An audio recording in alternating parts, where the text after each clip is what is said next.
coming out to bring you this conversation. Over 100 commissions, inquiries, councils and task forces have been announced so far during President Cyril Ramaphosa's tenure. But some have criticized him for being big on promises that don't actually ever materialize. For more on this, let's speak to UNISA politics professor Jo Anzi van Wyk, who's joining us now. You've been telling the numbers, Prof. A very good evening to you. Thank you for your time and your patience. And these commissions, these task teams, cover everything: climate, education, gender-based violence, unemployment, issues of sanitation. When did you realize that this was becoming a problem that actually required tracking? Yes, thank you. Good evening. I realized that as we have seen during the Eskom phase and Eskom's crisis, that there is clearly something happening, not only in the efforts of government to get Eskom to run, of course, but I also realized that this is something that has been happening in other departments as an effort to manage crises, but also to deliver the goods that government has promised on. And of course, the State of the Nation addresses, that every year there is a review of what the president promised in the previous year. And that made me think something is here and we need to look deeper into that, because there is no accountability, or at least a presentation to Parliament where we can hold the presidency to account. And the cost of these processes runs into the billions of rand. How then do we begin to measure the return on investment when you look at just the long list of the structures which have been set up from Ramaphosa's first term? This is exactly one of the reasons why I started to delve into it. We know that government budget is extremely high and it is growing proportionally to other government departments. So the cost is one of the things that we do need accountability about. And here I think it is important that we, as not only as taxpayers but also as political scientists, we are curious, because where government puts money is where its objectives lie predominantly.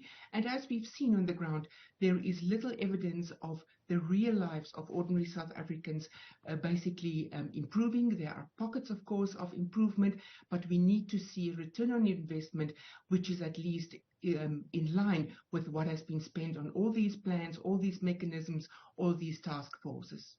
Is there comparative analysis, though, of what's happened under the Ramaphosa administration and the previous ones, just in terms of the number of commissions, inquiries and task forces established, and whether indeed they were necessary? In all fairness to President Ramaphosa, none of his predecessors had to fight COVID. None of his predecessors had to deal with the extent of collapse that we have seen in Eskom. Also, none of his predecessors had to deal with climate change and the extent of gender-based violence in our country. So there are clearly differences when we compare him to his predecessors, but we've seen that the business of government has also changed. It is an attempt by President Ramaphosa to make cabinet smaller, but the size of government has changed tremendously. It has literally ballooned, and that is one of the concerns. Is if government is growing, then at least we should see a proportionate outcome and improvement of the life of the ordinary South African. And also the style of governance differ. President Ramaphosa is unique in the sense that he is known as somebody that consults more often, whereas previous governments have perhaps been referred to as more unique in their decision-making. Then the problem is that this ecology of decision-making and consultation becomes so big that very few decisions can be taken, and plans take time to put on the table, which also then again delays implementation. You say Ramaphosa has often been described as a president who likes to consult. He's also been described as a president who over-consults and delays making decisions. So some have said in a game of good cop, bad cop, he wants someone else to play the role of the bad cop. Can we read that into this scenario? That may be a deliberate strategy, but it may be simply that this is the kind of decision maker that he is. We must remember that he comes from a business environment. He is also responsible for broad-based black economic empowerment, and it may be that he sees this kind of broad consultation forum as part of that. We must also remember that the president has set himself the course of transforming the state into one of being a capable state. Another project that he is also concerned with is the restructuring of the state. But then the third element that comes in is how far do we need to expand and to consult. And given the fact that we are a few months away from the next election, there is not enough time to really implement all these plans, to get all the results on the table, and of course to measure what has been the impact of all of this. And you make a good point, because that style of leadership then is great if we all get to see and reap benefit. But the question remains whether we are indeed seeing that. Yes, and that is on the one hand, one is glad that your government is expanding and dealing with all these matters. It is also good to see this wide consultation mechanism. But where we are currently in our country is that we need to see the delivered changes on the ground. And this is the point where this election will become very important, is that South Africans want to see an improvement in their lives, in their material conditions. And this is one thing that, compared to what the president is doing and what to the ordinary South African is experiencing, that gap seems to be guiding. And we see that government is not necessarily doing the job that it's supposed to do. It is putting plans on the table, but the job of governance is not taking place. And you flagged, for example, the lack of oversight over the presidency, as would happen, let's say, with the various departments in cabinet, as a problem as far as record keeping and accountability, right, and oversight. Does that, or what you have now put together, does it strengthen the argument for the establishment of a portfolio committee, perhaps, or something similar, to look over what's going on from the presidency side?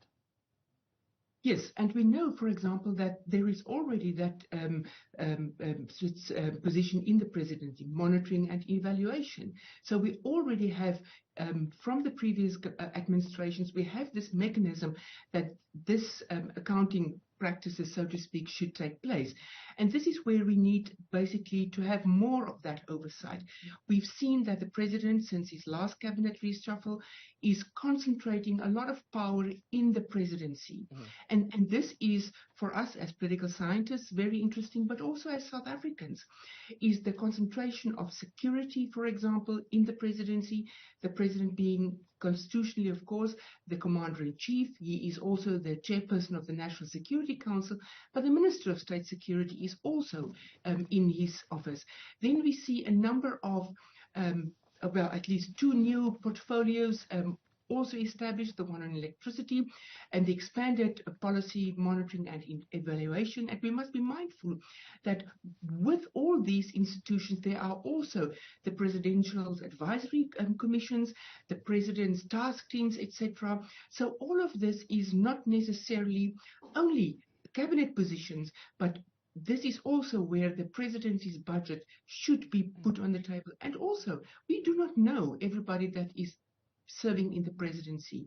And for us as South Africans, we need to know that, not only for accountability purposes, but also to see what interests are being served, who are the specialists that are appointed, and most importantly, who is strengthening the hand of our country.